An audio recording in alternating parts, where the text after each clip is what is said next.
যুবদল সব সন্ত্রাসী পুলিশ একসাথে ঐক্যবদ্ধভাবে, যেটা হাসিনার আমলে দেখছি সেই পরিস্থিতি বাংলাদেশে তারেক রহমানের বাংলাদেশে দেখতে পাচ্ছি আমরা।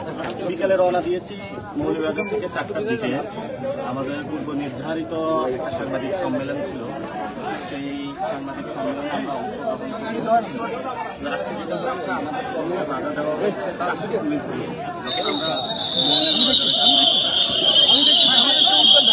পরে আমাদেরকে বালুর ট্রাক দিয়েও বাধা দেওয়া হয়েছে, যেটা আমরা করিয়েছি।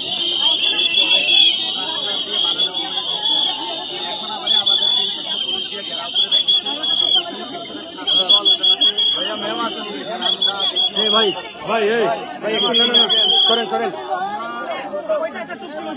আমরা ওইখানে গিয়ে আমাদের যাদের চোখ কেড়ে নেওয়া হয়েছে মামলাটা করতে চাই। কালকে আঘাত করা হয়েছে, উনি বাদী হয়ে মামলা করতে চান। পুলিশের বাদে আমরা যেতে পারছি না। ছাত্রদল যুবদল সব সন্ত্রাসী পুলিশ একসাথে ঐক্যবদ্ধভাবে, যেটা হাসিনার আমলে দেখছি সেই পরিস্থিতি বাংলাদেশে তারেক রহমানের বাংলাদেশে দেখতে পাচ্ছি আমরা। এবং এখানে সংসদের বিরোধী দলের হুইপ আছেন, আরও 2জন এমপি আছেন, হাসান আব্দুল্লাহ এবং ওনার গায়ে হাত দিয়েছে পুলিশ।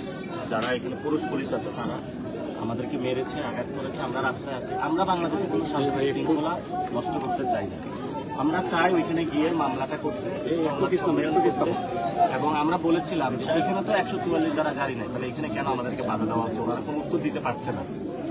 তো বলেছে ঊর্ধ্বতন কারা সেটাও নাম বলে না।